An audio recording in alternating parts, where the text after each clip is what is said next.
guys, welcome to another weekend of awesome EVE tournament matches here on EVE NTTV. We've got a great show for you tonight. We have got more of the Major League coming here for you. First, let's look who we have on staff tonight. We have myself, Apophany as always. I'm joined by the amazing analyst Sutonia and Bay, the Bay RJ. We've got Rain and Madden for some commentary, and then in the background we've got Nash Big Daddy Cadaver and Darius Jersey Devil Johnson. I believe we've got Eleanor in the background as well. Sorry if I've forgotten anyone, apart from our amazing streamer Equal, who really has the hardest job of it all.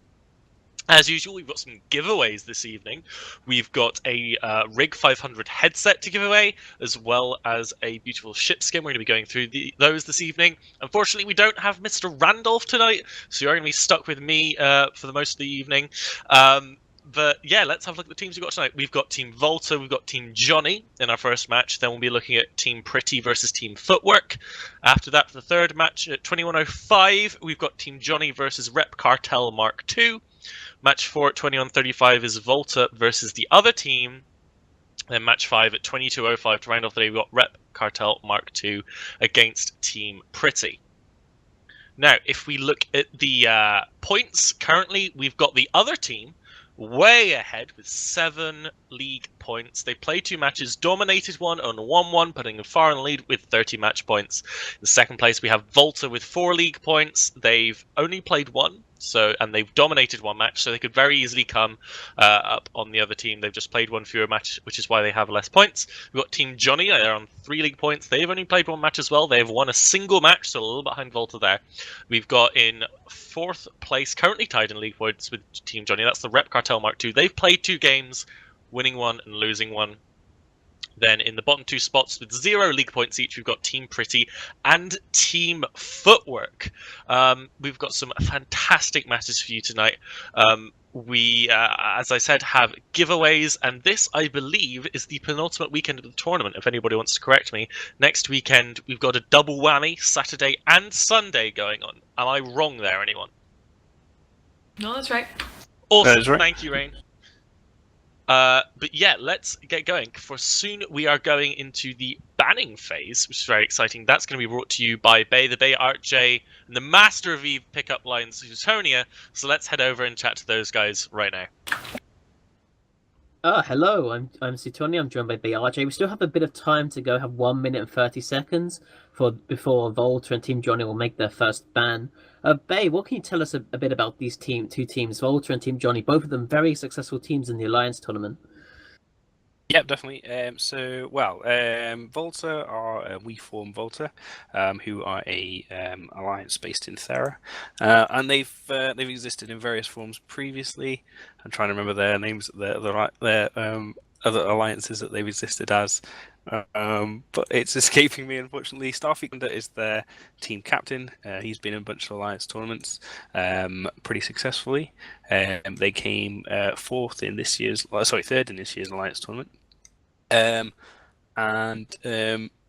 On the other side, we have Team Johnny, who they haven't got a lot of tournament experience, I believe, but they are pretty keen new guys, and they took part in our Fight Club series earlier in this year and did pretty well. So they got an invite back to take part in Championship, and got a mix of players in there from the Tuskers and a few low-set guys and a couple of wormhole guys.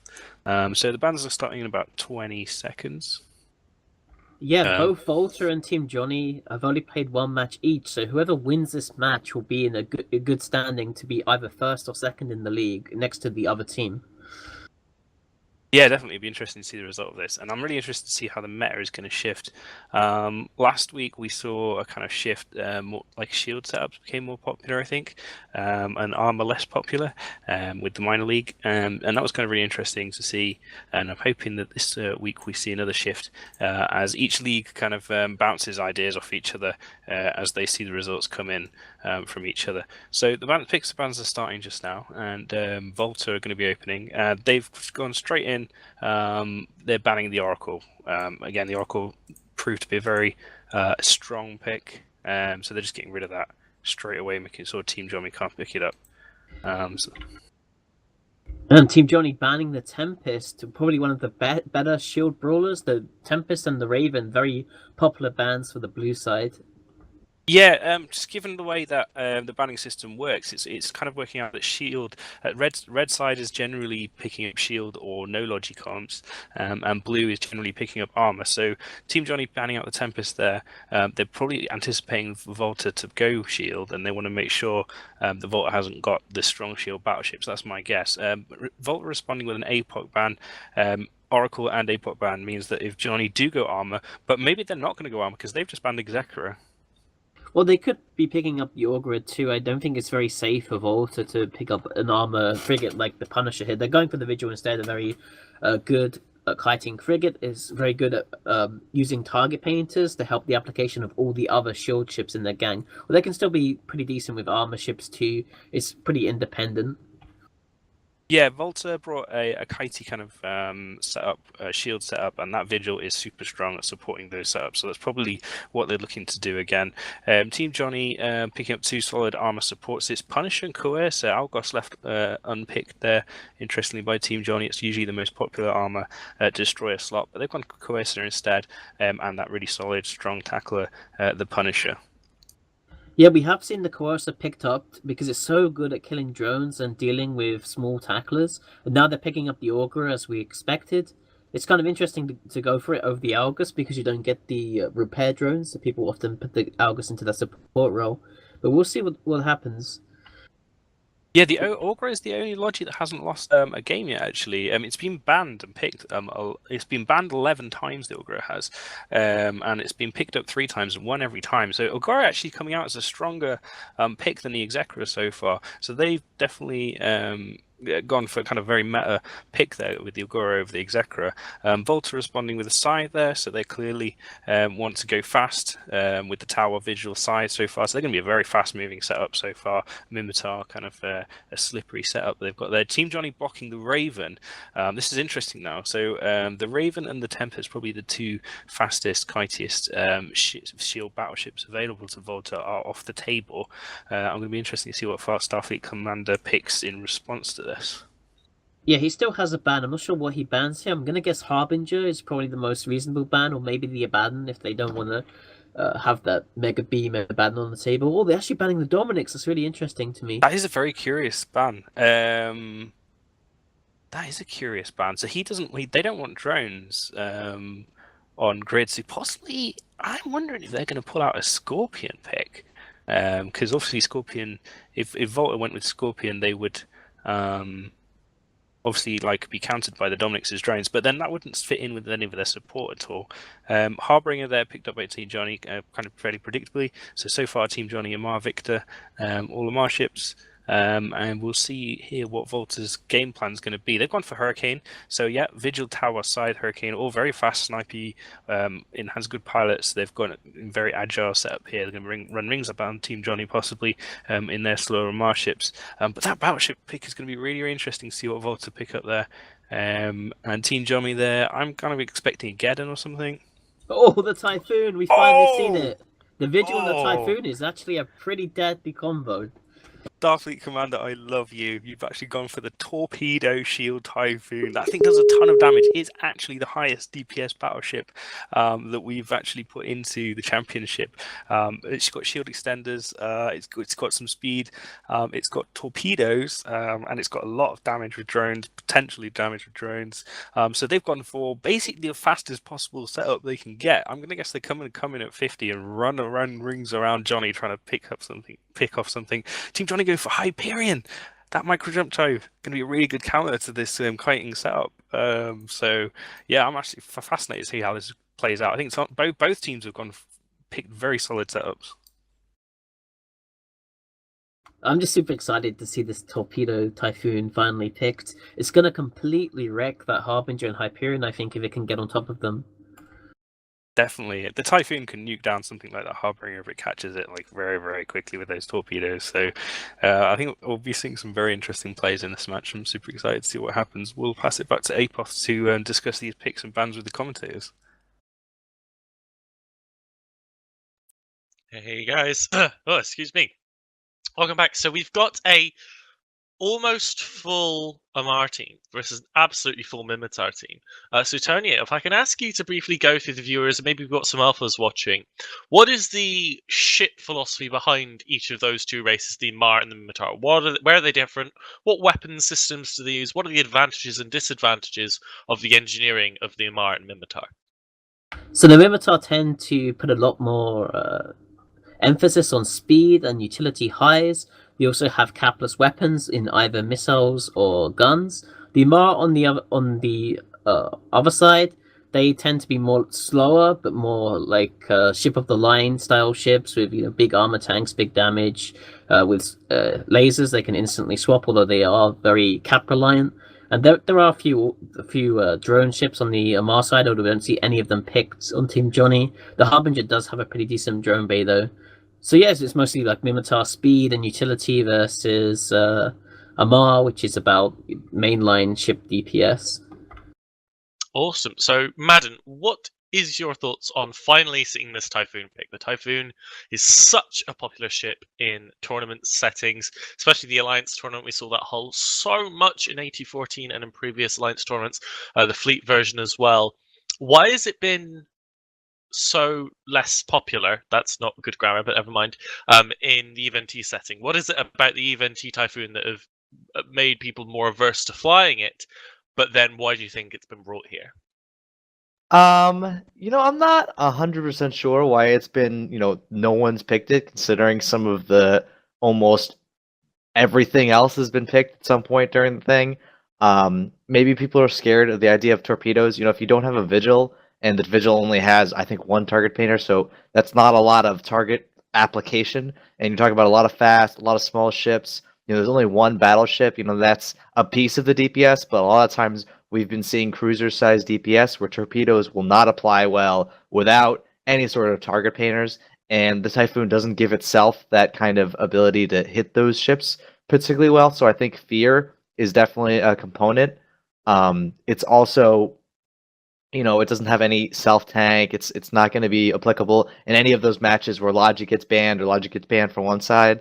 And then obviously the other side of it is, you've got Hyperions and you've got Dominixes and so many other ships that have, they're, I think, easier to fly well, and it's less risky, and it's risk averse is kind of the classic mantra, I think, of the Alliance tournament sometimes, or a tournament format like this. So I think that's the reasoning, but I'm very excited to see it. I think if it means one thing, it means we're going to see explosions. And if I was going to try and take out a Hyperion with all of its everything they could possibly want, I would definitely say a Typhoon's a great way to try and do that. Awesome. Rain, if you can fill us in briefly on what makes up a tournament team. So DPS, tank, E-War, Logi, how do those fit together? What do you have to consider when building a tournament team? Roll us through, the what is true for all teams we see in the tournament setting, if you could. All right, so these teams obviously 5v5. So we have the set rules of one frigate, one destroyer, one cruiser, one battlecruiser, one battleship, and they're all of preset fits. So you mentioned like different comps. So obviously when people look at ships and compositions on paper, a lot of times you want to say, okay, well, let's take everything with the highest DPS, maybe bring some Logi to kind of help keep people alive, kind of like space healer type mentality. But there's a lot, obviously there's a lot more that goes into that. Without getting too complex, you want to be able to consider like how your team's strengths as well as weaknesses, because those weaknesses can be countered either, so like if you're a long range kiting team with a lot of DPS, you want to avoid people who can get on top of you and hold you down and like punch you in the face. And then the opposite is true. If you rely on being able to be close to your opponent and punching them in the face, then you want to be able to make sure you can actually catch them and hold them down. And so that's where like Logi can kind of come in of like kind of a worst case scenario. What happens? Usually Logi generally gets primaried first. So you want to be able to have a good Logi pilot to kind of not only keep your team alive, but keep themselves alive. Because in a perfect world, you protect the healer, obviously you win. But that, like, this is Eve, so obviously that's not generally always true. So you kind of bring in E-War tactics, which can be things like target painters, webs, tracking disruptors, newts, those sort of things to kind of shut down ships. So just because, say, you might say, okay, well, let's just go with like the best, most DPS let's have a Logi there just in case to keep us alive. But if your opponent brings an E-War ship, whether it's like a frigate or a cruiser, then they can kind of shut you down. So you have to be able to kind of, I want to say, prepare for everything, but you don't want to overthink it too much. You kind of just want to go in with a strategy, go in with a comp, and then just be able to kind of handle anything the team can throw at you. It may not be perfect, but as long as you can adapt to survive, then you should be okay. Mr. Bay, the Bay RJ, I want to ask you, Rain mentioned there that logistics is a really important part of the team. Do you think it's possible to run a solid team that doesn't rely on having a logistics ship in the cruiser spot? Or would you have to be a monumental idiot to have to draft a team like that? Or do you think you can get away with it? No, you can get away with it. The two ships that have been shown as popular so far are the Caracal and the Blackbird. The Blackbird, obviously, it's ECM if Eve gets lucky and it manages to jam out the opposing either DPS and just hold long enough to tip the DPS advantage in their favour, or jam out the enemy logistics, then that can have a huge effect on the outcome of the match. Likewise, the Caracal can also have a huge effect on the match. It's got rapid light missiles, which are deadly to the small support ships. So, theory being that if you bring a Caracal, you can just clear the support off the field really, really quickly through the enemy reps. And then hopefully that gives your big ships enough freedom to get the job done and not to worry too much about the enemy logistics ships. So we've seen success from both of those ships, I believe, so far. I think logic is always going to be more important, just because generally in PvP, kind of damage mitigation is generally more important than DPS. But yeah, no, it's totally possible to do no logi setups. Clever Girls are particular fans of them, and they've been doing pretty well in the minor league. Awesome.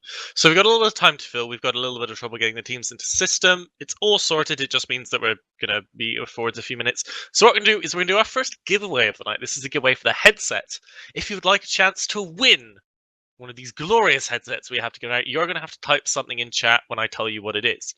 What you're going to have to type in chat is the name of the pirate faction cruiser with a bonus to web strength.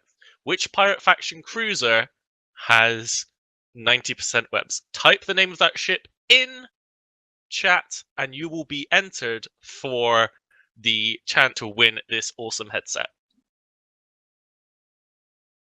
A lot of interesting answers there coming in Twitch chat. Yeah, I saw some great ones. I'm really excited. You see some non-cruisers. You see some other Note that cruisers. it's web strength, not web range.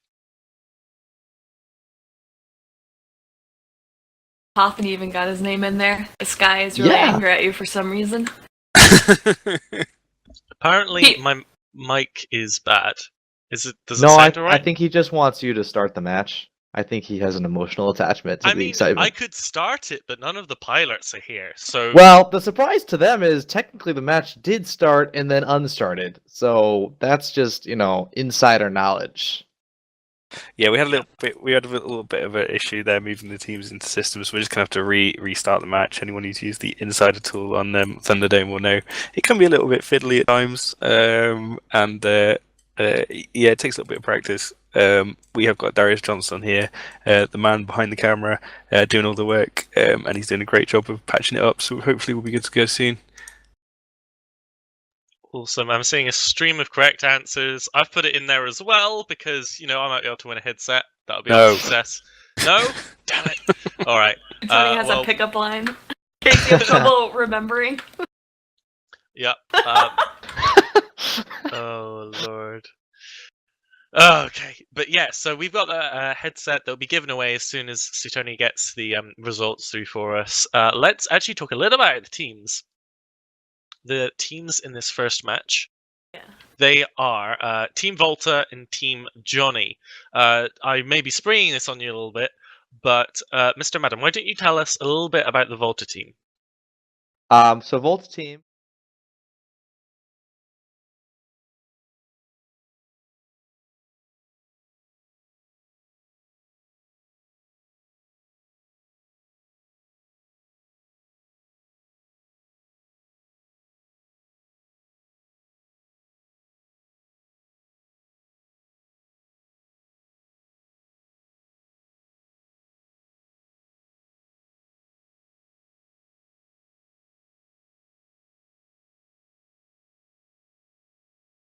fantastically in tournaments. I mean, I've never seen a tournament with Volta involved where they don't do well, and most of the time when they do, they win. Yeah. Nice. Rain, why don't you tell us a little bit about Team Johnny? And I believe you wanted to give us a little lowdown on some skin action. Yeah, so I think Team Johnny is similar to Volta. I recognize a lot of these names. These guys obviously aren't new to the tournament scene. But what I really want to talk about is the fact that Volta has a Typhoon. And that's like the first Typhoon we've seen, I believe, in both major and minor leagues. And everyone's kind of freaking out just in general about the Typhoon. But I'm really excited because last EVT tournament series, we gave away Typhoon skins. And this tournament's held on Thunderdome, so obviously these players don't have to dish out billions of S to get one of these rare exclusive skins. So I know when the first match, or when we're trying to set it up, the players were actually in local. So I was screaming at the Volta team that they better have that Typhoon skin, because I am like so excited to see it because it is so beautiful. And so hopefully we can kind of show that on screen, because the skin we're giving away this season, or this series, I guess, is for the Apocalypse. It looks very similar. So we kind of got to get that free marketing in. Plus, it's a really cool skin.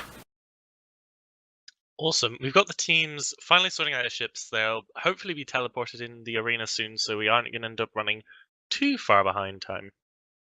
I want to go through briefly, if you could, with us, Mr. RJ.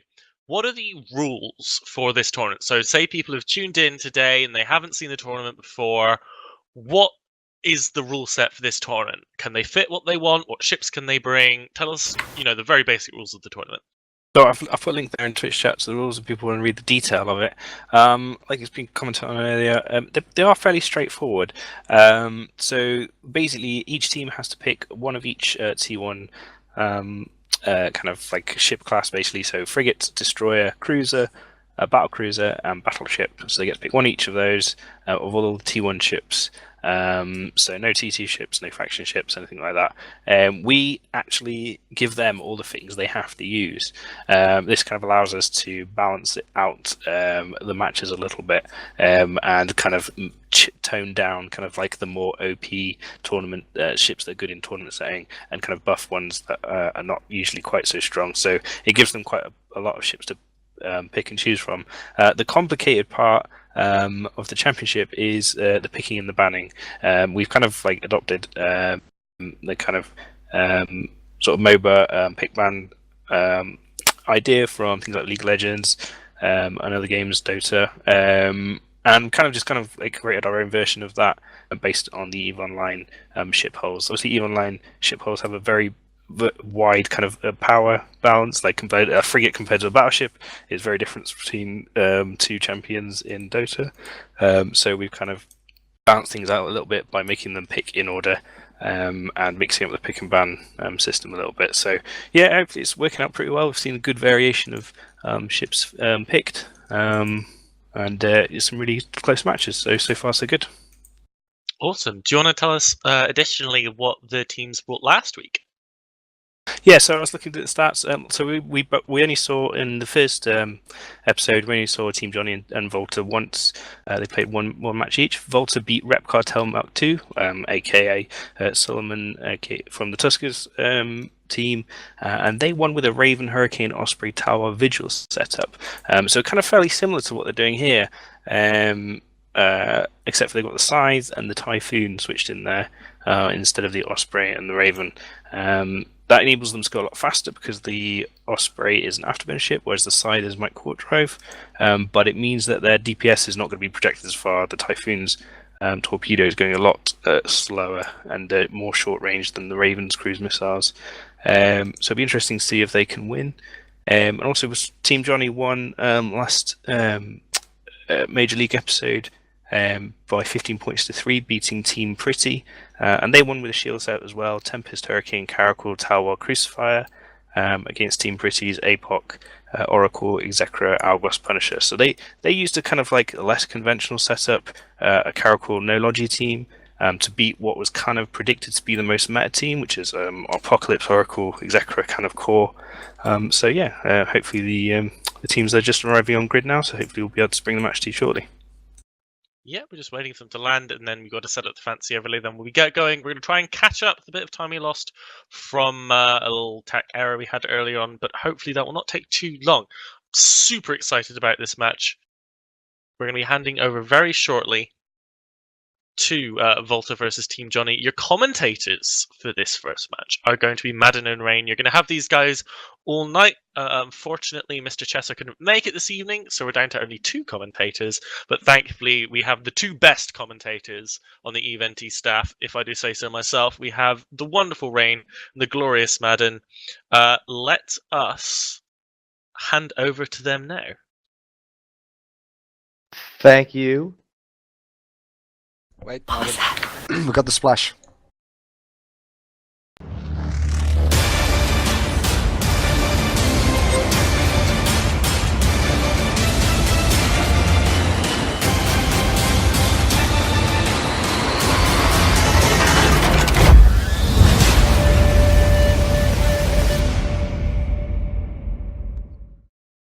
All right, and welcome to match 1 of today's Major League Championship series, where we get to watch the fantastic matchup of Volta versus Team Johnny. Some really exciting shifts, some pretty explosions in our very near future as we get the teams in system ready to go and figured out about Mouch countdowns, which are complex terminologies. I'll introduce Team Volta, essentially, and their exciting Typhoons with torpedoes, Vigil with some, a little bit of target painter action, got a Talwar, got a Scythe. Remember that Scythe, Starfleet Commander, great pilot, but he has no local rep, so if he starts dying, that's very scary for him, and then a fantastic Hurricane. Rain, do you want to introduce Team Johnny? Yeah, so Johnny has the Hyperion, the Harbinger, the Augur, the Courser, and the Punisher. They seem to have warped in all close together at 0, except the Augur, which is 30 away. Yeah, I mean, it seems like there's a lot of, Volta is just basically off saying, all right, I'm out here, I'm gonna kind of hang out, and then Johnny's a little bit more spread out, I would say. So it's an interesting, starting point. A lot of spread out distance. I think we're gonna see probably some guys burning at each other and see how long it takes this Typhoon to start applying damage. As we have 3 seconds and match starts right now. See what they do. Yep, so Volta's obviously kiting, so they immediately start burning away. Johnny's a little slower on the start, and it looks like they're kind of burning towards Team Johnny. That Punisher's gonna die. Yeah. So Just calling Vishpan's it. immediately taking damage, but the Augur does have reps as well as light drones on it. Medium or light rep bots. Okay, the Punisher figured out it's a bad idea to burn directly at the opposing team. Good choice. Now burning away and getting reps, as that Augur is going to do, I think, a really good job. He's holding range really well. We've seen some questionable logic pilots in the past, but I think Michael over here is going to do a good job, as now the Chorus is taking some damage. And you're not seeing a lot of damage applied to Volta, because, well, Hyperion doesn't do damage until it's right on top of your face. But if you see that Hyperion in your face, then you explode. Yeah, so this Courser taking heavy damage. He's already in like Ooh, okay, that so he's Scythe catching is reps. really close to that Punisher right now. That's interesting.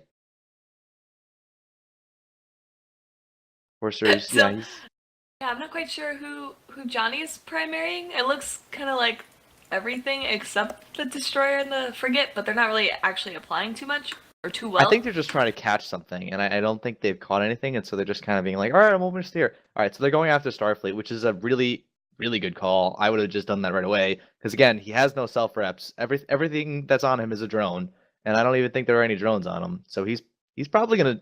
I don't know if he's gonna live. He's Yeah, 22% shields.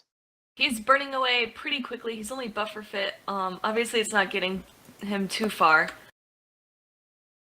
Yeah, I think he's gonna die, which is really concerning because the Augur is alive, and nothing on Volta is self rep. Yeah, so I was gonna say the Augur is still alive, but hasn't even taken like shield damage. No, they it's haven't not being shot at it. primaried at all. Well, I don't think they could hit it, even if they tried. Because if you don't tackle it with the torpedoes are probably not going to apply. But yeah, he's positioning himself pretty well. So obviously, Ithaca Hawk and the Harbinger's taking damage. So you have the Augur applying reps to him, but also kind of keeping out of range of that Typhoon, which is getting a little bit too close for comfort. Yeah, that Scythe is very low armor I would be very scared in that Scythe right now. Looks like he's trying to keep his transversal up, but he's not doing too well because he continuously takes damage.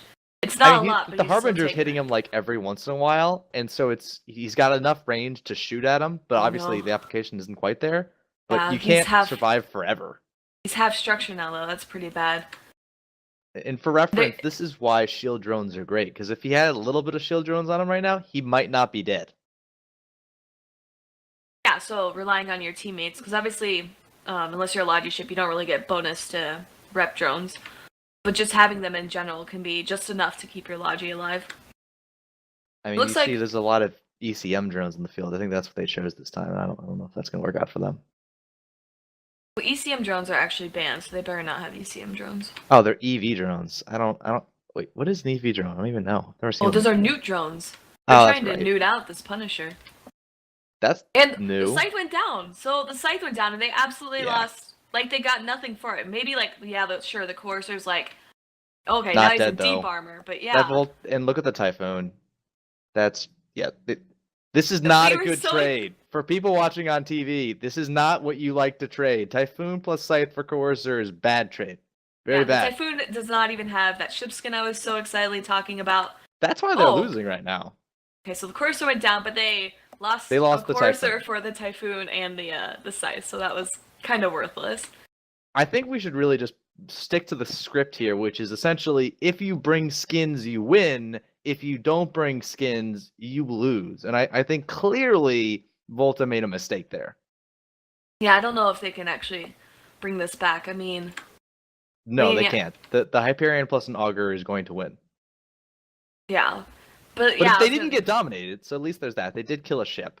So, it could be worse.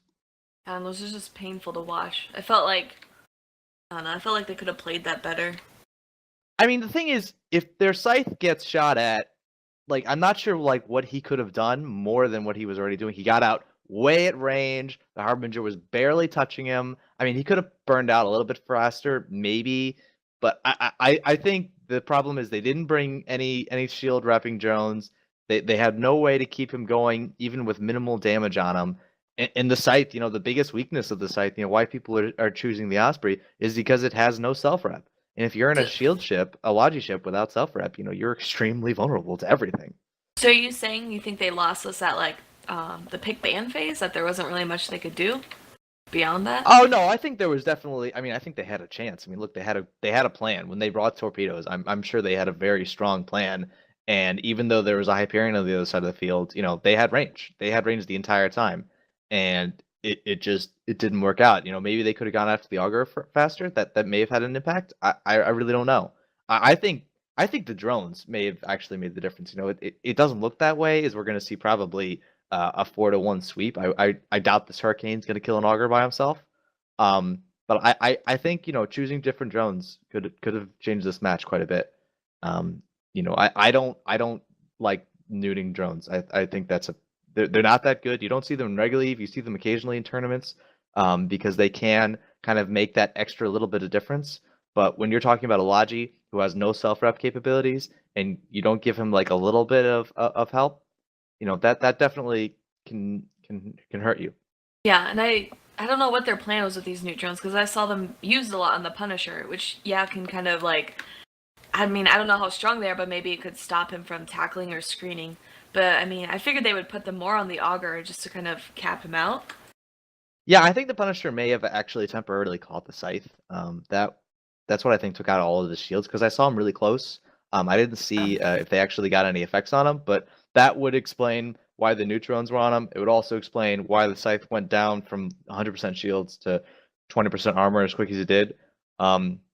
I'm not sure if that's what happened because I didn't see it on the field, but either way, I do believe that a shield rep drone versus one neuting drone, that's that's not the trade I'd want to make when you have the skills to do it. And sometimes in Tranquility you don't have the skills to use rep drones, or you have really bad rep drone skills. But we're on Thunderdome. This is a special world where everybody has all the skills they've ever wanted, and that's not a concern here. So I don't like the decision for rep drones. Yeah, I actually checked the auger itself actually has a medium cap booster, so like trying to cap it out even probably would have just been worthless. So these new drones I don't think are that great. Like actually probably a horrible selection. Yeah, they probably were a horrible selection, but horrible is a strong word. So let's say not recommended by the EVNT staff. New drones. Not recommended. And if you look, this Hurricane Fleet issue, he died, but he regular was actually hurricane. over. Not a fleet issue. Oh, not a fleet regular issue. hurricane. Yeah, this hurricane was actually 100 kilometers out. We're I don't know seeing if he was, good like, fights going in for the Edge of local. Glory. So maybe they're gonna go Edge of Glory because that's what I want. I want to sim Edge of Glory. This Vigil looks like he's burning. Oh, this Vigil's gonna make it. And he did it. Edge of Glory. All right. Volta is honorably Edge of Glorying it. I fully respect and appreciate this. I applaud you, team, for taking this one so that we can get to the next match, stay on schedule. Fantastic work from Volta here. Great effort. Didn't work out this time. They'll be back next weekend. Fun times ahead. But for today, watch as these ships self-destruct through the boundary of glory. Yep. So and with that, Team Johnny wins, and we'll send it back to Epophany in the studio.